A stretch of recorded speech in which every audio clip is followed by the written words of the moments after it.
নমস্কার বন্ধুরা, village food waste Bengal চ্যানেলে তোমাদের অনেক অনেক স্বাগতম জানাই। তো বন্ধুরা, আজকে আমি একটা অনেক অনেক পুরোনো দিনের রান্না নিয়ে চলে এসেছি। এই রান্নাটা কিন্তু এখন সবাই ভুলেই গেছে। এই দেখো, এখানে কিন্তু আলু নিয়েছি। এই আলুগুলো কিন্তু খুব একটা ভালো না। এই দেখো, মানে শাক যাকে বলে আলু, এই আলুগুলো বাজার থেকে কিনে নিয়েছি 10 টাকা করে কেজি। আজকে তোমাদের আমি এই আলু দিয়ে আজকে আলুর ডাল বানানো দেখাবো। যেই রেসিপিটা করবো সেই রেসিপিটা হচ্ছে গরিবের আলুর ডাল। এই গরিবের আলু ডালটা কিন্তু অনেক অনেক পুরোনো দিনের রান্না। আগেকারে কিন্তু বাড়ির সদস্য কিন্তু অনেক ছিল, মানে 6-7টা ভাই বোন, সব জ্যাঠা কাকা সব একসঙ্গে পরিবারে সব থাকতো আগেকারে। তখন কিন্তু ঠাকুমারা, জেঠিমা, মা ঘরে যা থাকতো তাই দিয়ে কিন্তু সুন্দর সুন্দর রেসিপি বানিয়ে কিন্তু সবার পাতে দিত। তাই কিন্তু আমরা হাসি মুখে খেয়ে উঠতাম। এখনকার ছেলেমেয়েরা কিন্তু এইসব রেসিপি বানাবি খাবে না, মানে খাবে কি, তারা খেতেই চাইবে না। কারণ তারা বিভিন্ন রকমের জিনিস খেতে চাইবে, চিকেন, মানে বিরিয়ানি, তারপর এইসব মানে উল্টা পাল্টা খাবে। কিন্তু আগেকারের পুরোনো দিনের রান্না এখন সবাই ভুলে গেছে। তাই আমরা ভাবি আমাদের বাবা মারা কত কষ্ট করে কি খাবি আমাদের মানুষ করেছে। তাই সেরকমই তোমাদের আজকে রেসিপি একটা বানানো দেখাবো। এরকম রেসিপি মানে তোমরা এখনও দেখোনি। যদি আশা করি তোমাদের রেসিপিটা ভালো লাগবে দেখলে। আর যেসব বন্ধুরা রেসিপিটা দেখবে অন্য কাউকে শেয়ার করে দেবে, ভীষণ ভালো লাগবে। তখন তোমরা মনে করবে যে হ্যাঁ, আমাদের বাবা মারা আগে কত কষ্ট করে মানুষ করেছে, কীভাবে খাবি আমাদেরকে বড় করেছে। তাই আজকে তোমাদের সেরকম একটা রেসিপি দেখাবো। আমার এই কথাটা বলতে আমার খুব কষ্ট লাগছে, মানে পুরোনো কথা মনে পড়ে যাচ্ছে। তাই দেখো, আগে কিন্তু এরকমই আলু কিনে নিয়ে আসতো বাবা মারা। সেই আলু দিয়ে আমাদের বানাই খাওয়াতো, তার সঙ্গে আলুর ডাল আর তার সঙ্গে বেসনের বড়া, ভীষণ ভালো লাগতো। তা আজকে আমি আলুগুলো কেটে নেবো, কীভাবে কাটবো তোমরা দেখে নাও। আর তোমরা কিন্তু পুরো ভিডিও দেখবে, আশা করি তোমাদের এই রেসিপিটা ভীষণ ভালো লাগবে। তোমরা কিন্তু বাড়িতে বানিয়ে খাবে। এই দেখো, আলুটা নিয়ে নিয়েছি, আলুটা ছুলে নেবো। এটা কিন্তু অনেক পুরোনো দিনের রান্না। আলুটা ছুলে নিয়েছি, কিন্তু দেখো আলুটা অনেক খারাপ খারাপ আলু আছে, তাই এগুলো একটু ফেলে দেবো। তোমরা হয়তো ভাবছো আলুর ডাল হয়তো খেয়েছো, কিন্তু না, আমি কোনো ডালই ব্যবহার করবো না, শুধু আলু দিয়ে তোমাদের আলুর ডাল বানানো দেখাবো। তোমরা এখনও এই রেসিপি কিন্তু মানে দেখোনি, তাই এরকম ধরনের একটা রেসিপি তোমরা শেয়ার করবো আজকে, দেখবে তোমাদের ভীষণ ভালো লাগবে। আর গরম গরম ভাতের সাথে আলুর ডাল ভীষণ ভালো লাগবে, রুটির সাথেও খেতে পারবে। আলুটা ছুলে নিয়েছি, দেখো এইভাবে দিয়ে পাতলা পাতলা করে কেটে নেবো। ঠিক এইভাবে কেটে নেবো। দিয়ে আগেতে পাত্রে জল নিয়ে নিয়েছি।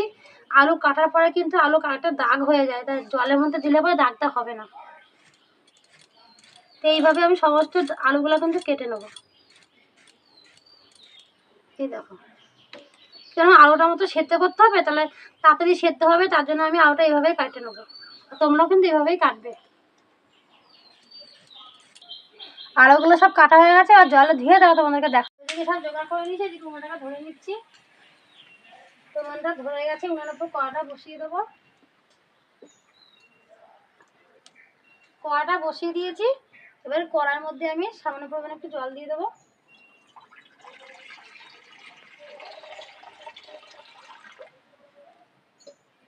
দিয়ে এই যে আলুগুলো কেটে নিয়েছি, তার আগে একটু নুন দিয়ে দেবো, তাড়াতাড়ি সেদ্ধ হবে। জলের মধ্যে যে কোনো জিনিস সেদ্ধ করবে একটু নুন দিলে তাড়াতাড়ি সেদ্ধ হয়। এবার আলুগুলো কেটেছি পাতলা পাতলা করে, সেগুলো দিয়ে দেবো। এটা কিন্তু তোমরা প্রেশারে সিটি দিয়েও করবে, তাহলে আরও বেশি ভালো হবে, তাড়াতাড়ি হবে। আর একটু ডালটা একটু ঝাল ঝাল করবো, তাই মানে 6-7টা লঙ্কা দিয়ে দিলাম।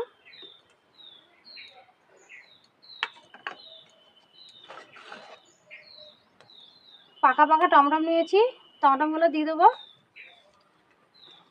দিয়ে এটা 20 থেকে 25 মিনিট সেদ্ধ করে নেবো, দিয়ে ঢেকে দেবো। সেদ্ধটা হয়ে গেলে তা তোমাদের আবার দেখাবো। আলুটা মানে সেদ্ধ হয়ে গেছে, এবার ঢাকনাটা সরিয়ে দেবো। আর দেখো টকবক করে ফুটছে, দেখে আলুটা সেদ্ধ হয়ে গেছে। এই যে খুন্তি দিয়ে গায়ে দেখলাম আলুটা সেদ্ধ হয়ে গেছে, এবার নামিয়ে নেবো। এটা একটু আমি কিন্তু এই জলটা ফেলবো না, এই আলুর জলটা আমার কাজে লাগবে।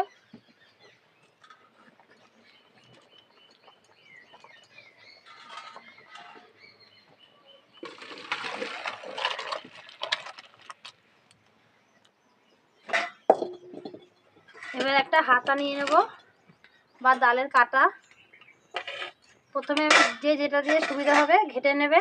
ডাল যেমন ঘাটে ওরকম ডালের ঘাটা দিয়ে এরকম করে সব ঘেটে নেবে এই জল সমেত। আর যদি মনে করো জলটা একটু কী করে নেবো, ছেঁকে নেবো, এই জলটা কিন্তু পরে আবার দেওয়া যাবে।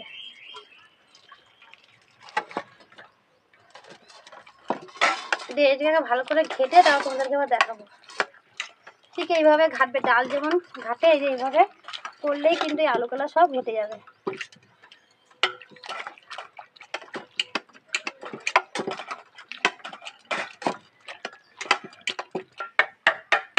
দেখো আলুটাকে ভালো করে ঘুটে নিয়েছি ডালের মতন, পুরো ডাল যেমন ঘুটে নেয় সেরকম পুরো ঘুটে নিয়েছি। একটু সময় লাগে এটা ঘুটতে, তোমরা ওটা হাতা দিয়েও করতে পারো। দেখো কত সুন্দর হয়েছে, পুরো ডালের মতন ঘুটে নিয়েছি।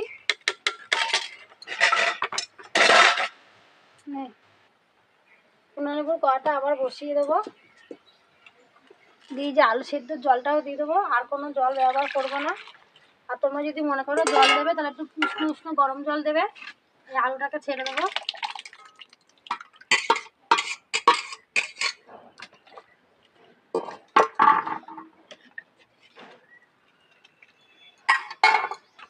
দিয়ে এর মধ্যে একটু আদা কুচি দিয়ে দেবো,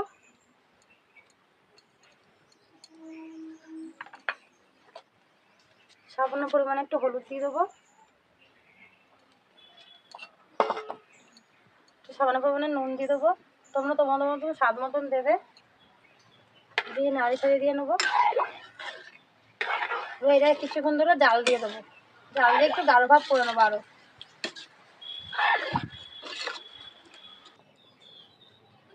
ডালটা দেখো টকবক করে কিন্তু ফুটিয়ে নিয়েছি। আর সবসময় কিন্তু একটু নাড়া দেবে না, কারণ কিন্তু নিচে লেগে যাবে।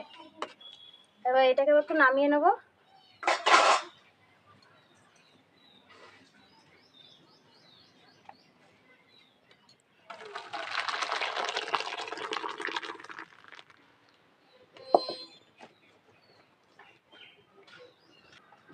আবার উনুনটাকে কড়াইয়ের উপর বসিয়ে দিলাম, উনার উপরে দিয়ে কড়াইটাকে গরম করে নেবো।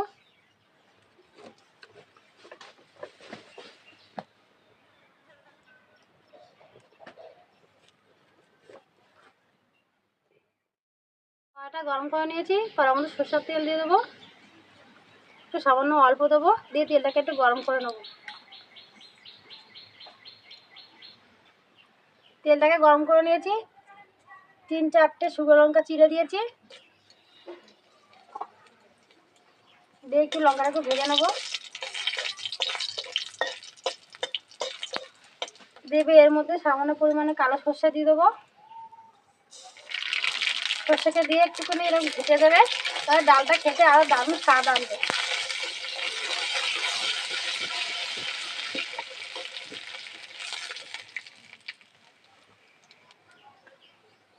এবারে ডালটাকে দিয়ে দেবো।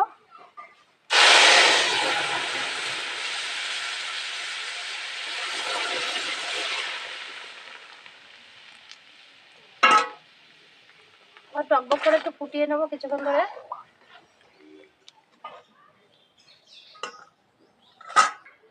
আবার কিছুক্ষণ ধরে জাল দিয়ে নিয়েছি, তো এর মধ্যে সামান্য পরিমাণে চিনি দিয়ে দেবো, উপর থেকে ধনে পাতা দিয়ে দেবো। আবার কিছুক্ষণ একটু ফুটিয়ে তারপর নামিয়ে নেবো। আবার কিছুক্ষণ ধরে জাল দিয়ে নিয়েছি, আর দেখো কত সুন্দর হয়েছে। ডাল ছাড়াই কিন্তু আলুর ডাল, এটা খুব সুন্দর খেতে হবে। আর না করলে বুঝবেই না কতটা সুন্দর। হয়তো তোমরা ভাবছো ডাল দিয়ে আলুর ডাল তো খেয়েছি, কিন্তু আমি ডাল ছাড়া তোমাদের আজকে ডাল দেখালাম, আলু দিয়ে তাও আবার। দেখো কতটা সুন্দর আর কত গাঢ়, পুরো ডালের মতন। একটু টকের ডাল করলাম, তাই একটুখানি বেশি গাঢ় করলে কিন্তু ভালো লাগে না, তাই একটু একটু পাতলা ভাব করলাম। কিন্তু এইটা আবার পরে গাঢ় হয়ে যাবে রাখা ঠান্ডা হলে। এটা নামিয়ে নেবো। আর টমেটো দিয়ে করেছি, তোমরা যদি মনে করো আম দিয়েও করতে পারো। এটাকে নামিয়ে নেবো।